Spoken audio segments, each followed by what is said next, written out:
The next presentation is from Mrs. Paul, as outlined in CMD 13H 13.5, 14.4, and 15.4.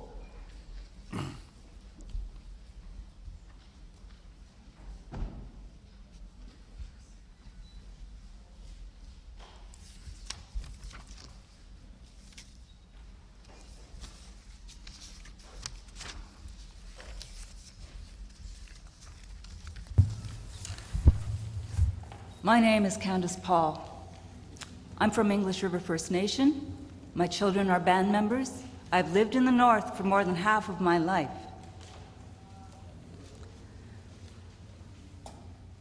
I object to the presence of this body.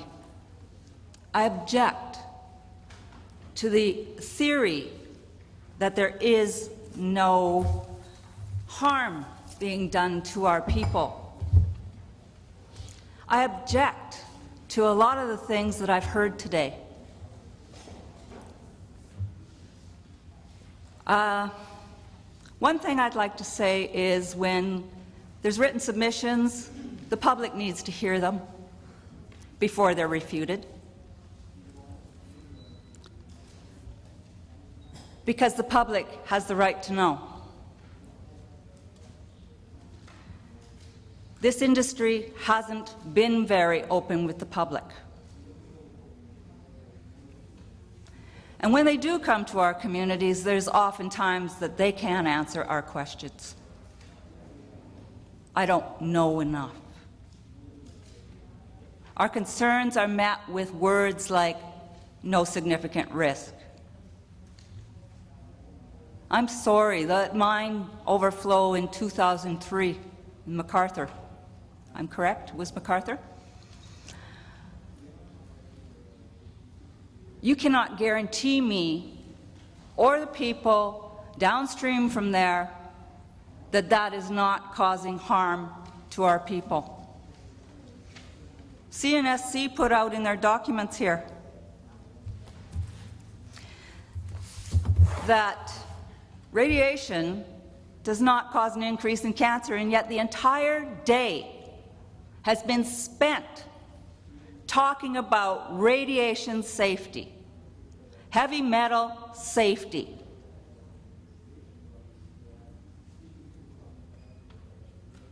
Our people are getting sick.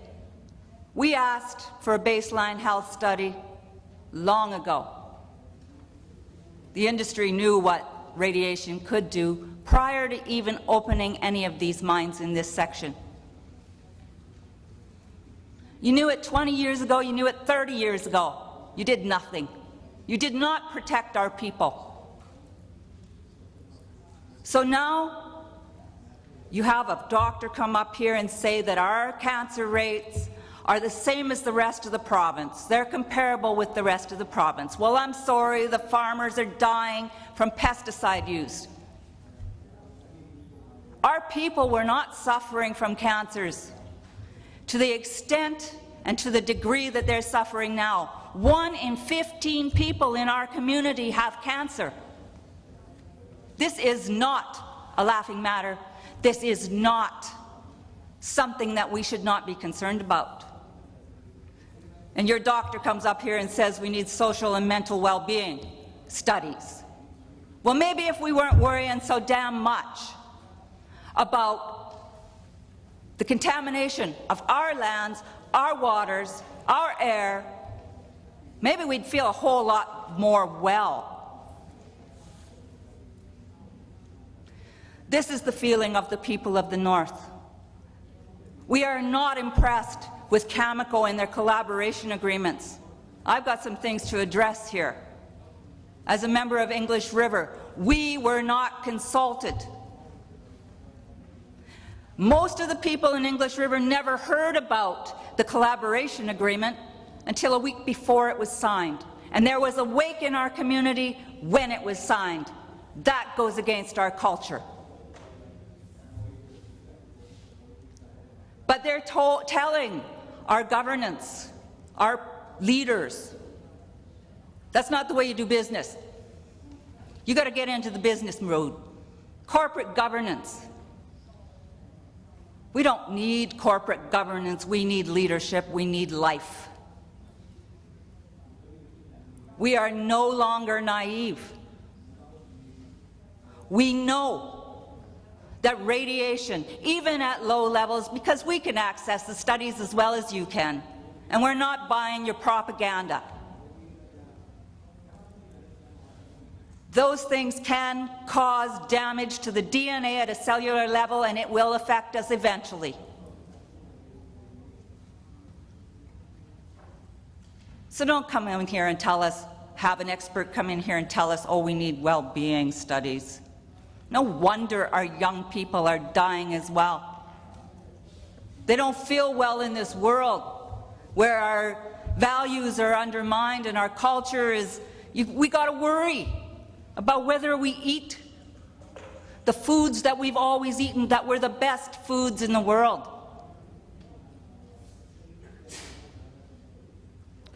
Our people, the elders, my children's grandfather, lived at Key Lake before it was a mine.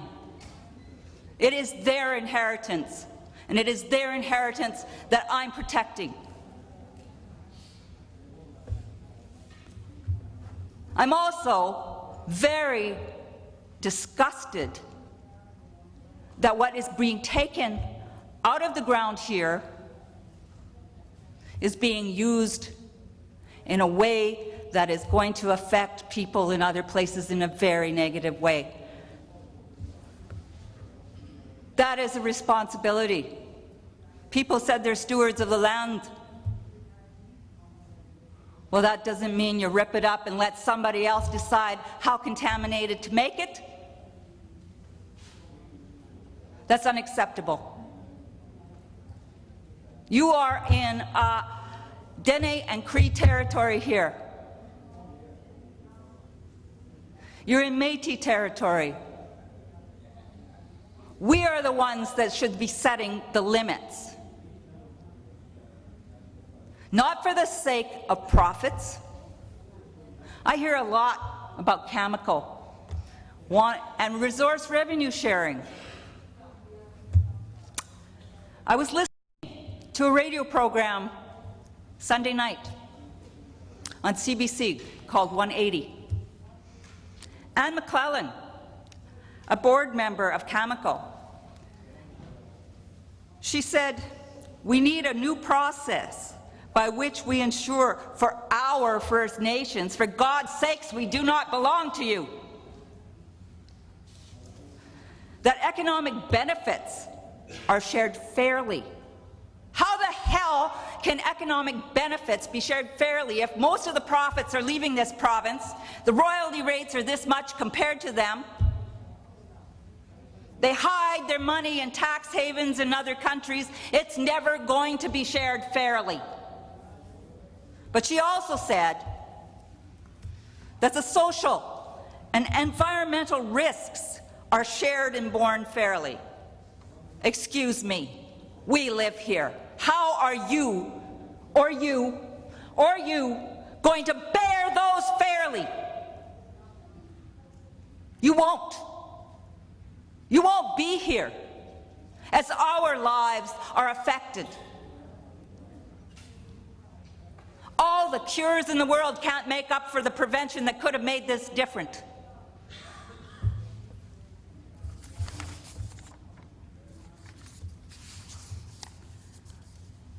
I want answers to some of our questions as we submit them in the future and now.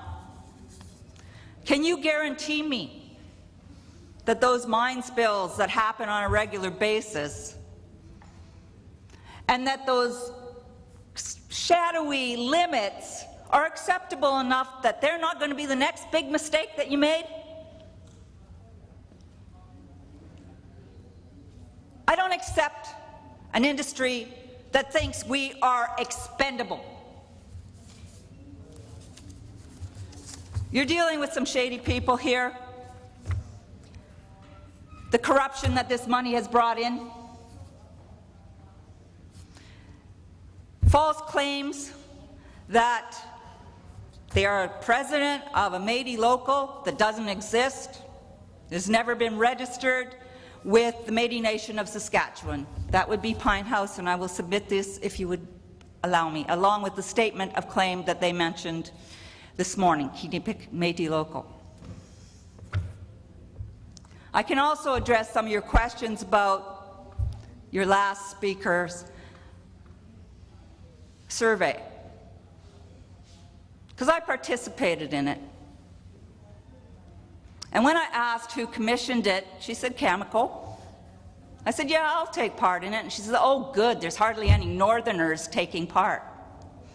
Northerners don't like to answer survey questions.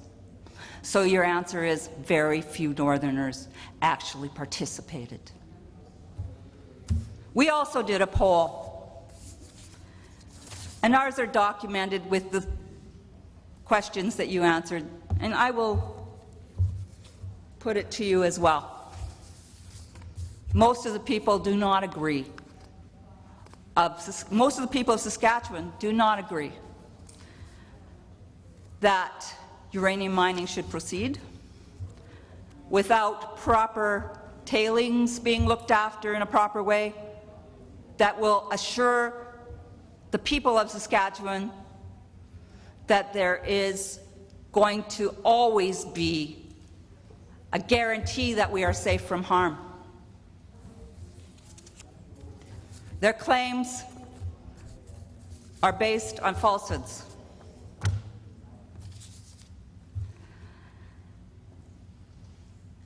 You will meet more and more people who do not want uranium mining in the north. We want a different economy. We want one that's more in line with our values, that we will not have to worry is going to make us sick in the future, so that I don't ever have to hear of young women being concerned whether their babies are going to be affected. With all of the changes that this government has been making to the environmental assessments and environmental protections, I am not assured. I do not feel safe in your hands. And neither do a lot of other people. Our future generations need us to stand up for them, because decisions are being made that are going to affect them in the future. I object to uranium being mined because of its end products. And the threat that those end products are going to end up here in our territory, being offered as an economic venture. 10,000 years? How about 4.7 billion years? And I know that the studies are showing that it's not going to work, because you can't guarantee it. Don't even come to the table yet. Don't even think about coming to the table yet. This industry was a Pandora's box, all right, that should never have been opened, because our people knew that. In our cultures, they said, leave that black death rock alone. You guys didn't listen. And that's what's going on here. That's why these people are coming in and saying, okay, we'll sign these agreements because you guys don't listen anyway, so we might as well get something out of it. Like beggars. That's going to help our well-being. You should have been at that signing in English River that day and seen the faces of the people that know. Because we have our own knowledge, we have our own science, and it goes far beyond the what-ifs, because everything that it has been has come to be. They said a demon would come out from the ground and it would start killing everything. And it has. Look what it is doing. It is destroying our communities. because we are not healthy and vital communities. It's tearing our communities apart.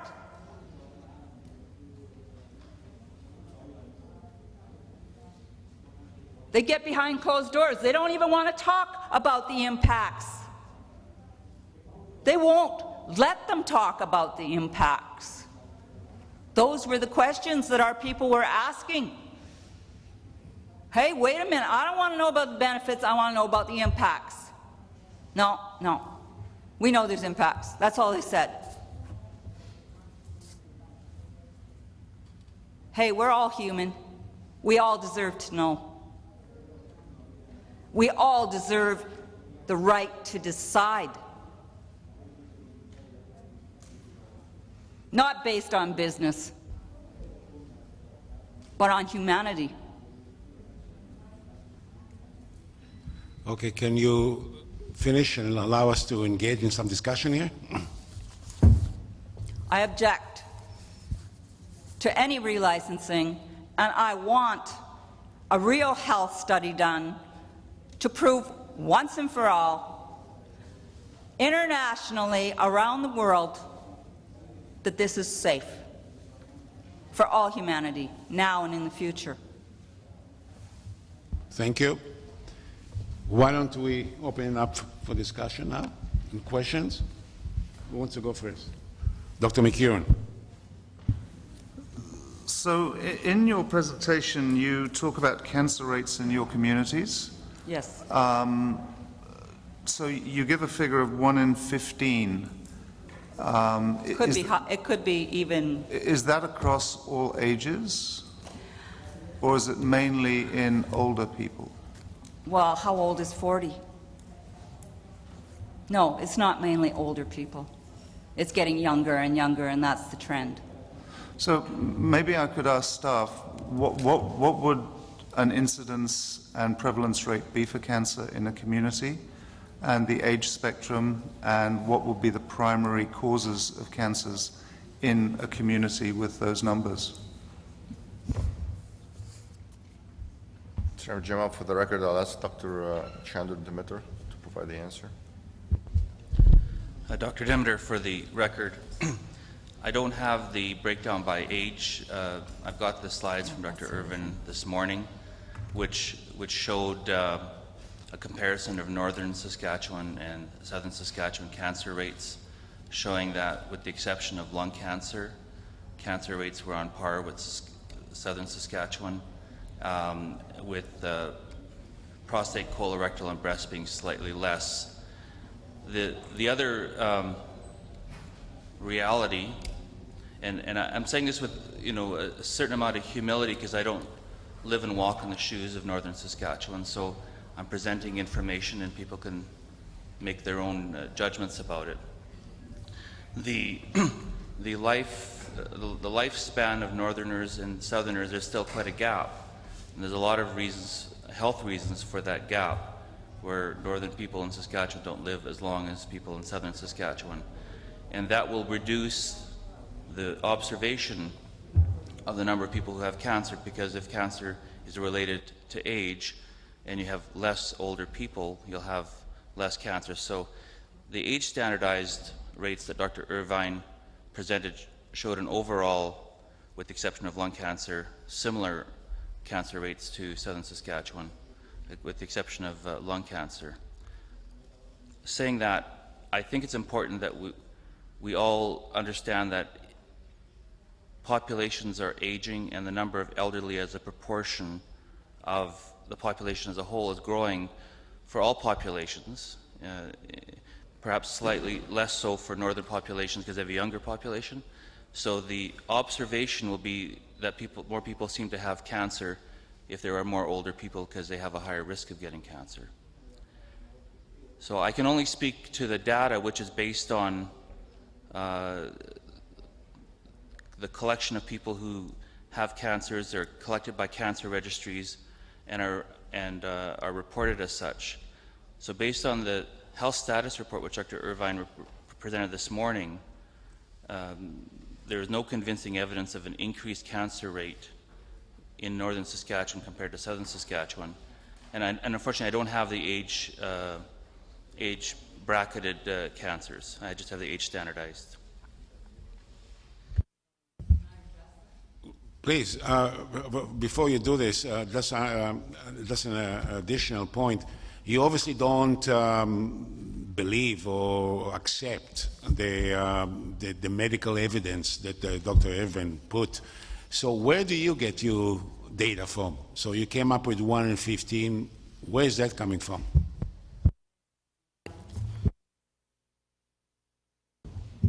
Knowledge of my community. But 1 in And 15. communities, yeah. There's had to about go- 800 people in our community, and over 50 of them have cancer. And not all of them are old people. My point is, according to our old people, nobody used to die of cancer. It was very rare. And this is endemic throughout the North. It was very rare. It's because there was never a baseline health study that you can't make a comparison. You can't compare us with the South. And you, so And all I'm trying to understand is, you did your count on your community. Yeah. Did you do a count in other communities? I'm just trying I to haven't done understand. an accurate count in other communities, but it's very similar. Yeah. We were working on something on building a funeral home because, geez, everybody's dying. So we did kind of do a basic survey to find out what kind of business that would be. Okay, questions? Any other questions? Question? Let me ask you, are you against any mining or just particularly uranium? I mean, so potash, coal, diamond? I'm against mining for things that aren't absolutely necessary. I don't think we need diamonds. I don't think we really need gold, since the vaults are full of them and it's sitting there doing nothing. It's irrelevant. Uranium is not something we absolutely have to have. We never needed it before you found it and discovered what it could do. And there are other sources for power generation that don't have the problems at the end of the line and the front of the line that this does. Right now, I'm very concerned we're at both ends of that line. As you know, Nuclear Waste Management Organization is also soliciting our communities to store the nuclear waste, the high-level nuclear waste, without actually having more than an experimental plan. That isn't acceptable either. So let me ask you the final question. Your chief was here. We had also from Pine House. So obviously the community is divided. So She actually can't sit as chief right now. She shouldn't even have been here because she's in 30 days prior to election. And there's a lot of contention in the communities regarding the signing of that agreement because there wasn't a consultation process.